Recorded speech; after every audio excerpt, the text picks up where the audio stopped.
Hello everyone, this is Mansi from evikhati.in. Now we're starting with question number 6, exercise 11.4.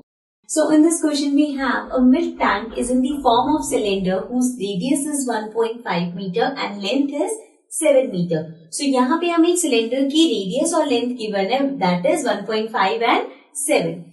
Find the quantity of milk in liters that can be stored in the tank. अब हमें बताना है उस tank के अंदर हम कितना litre milk store कर सकते हैं. अगेन आपको उसकी कैपेसिटी देखने कितना उसमें आ सकता है. सो उसके लिए हमें यहाँ पे वॉल्यूम फाइंड करना पड़ेगा. सो सबसे पहले वॉल्यूम का फॉर्मूला पता होना चाहिए, that is pi r square H.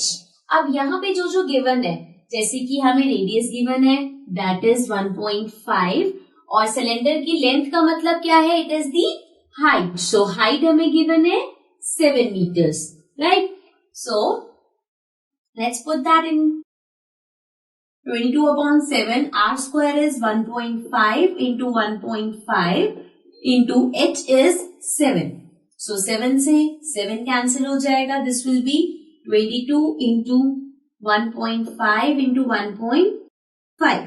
अभी अगर हम पॉइंट को इग्नोर करें तो 15 into 15 is 225 एंड यहाँ पे पॉइंट आ जाएगा बिकॉज यहाँ पे एक एक डिजिट के आगे पॉइंट है. So means 22 into 2.25. So 2.25 multiplied by 22 will be 5 2s are 10, 2 2s are 4 plus 1, 5, 2 2s are 4 again. Again this will be 0, 5, 4. So this is 0, 5, 5 plus 4, 9, 4. साथ में यहाँ पे दो डिजिट से पहले डेसिमल है तो यहाँ पे डेसिमल लग जाएगा. This will be 49.5. So हमारे पास आ गया 49.5 but this is in metre cube, right, because ये सब हमारे पास मीटर्स में था लेकिन आंसर हमें लीटर्स में देना है. So for that we know that 1 metre cube is equals to 1000 litres and यहाँ पे हमें 49.5 मीटर क्यूब को लीटर्स में कन्वर्ट करना है. So this means this will be equal to 49.5 into 1000. तो इसको अगर हम सॉल्व करें तो पॉइंट हटाएंगे, दिस विल बी 0, 0 से 0 कैंसिल, देन 4950 liters.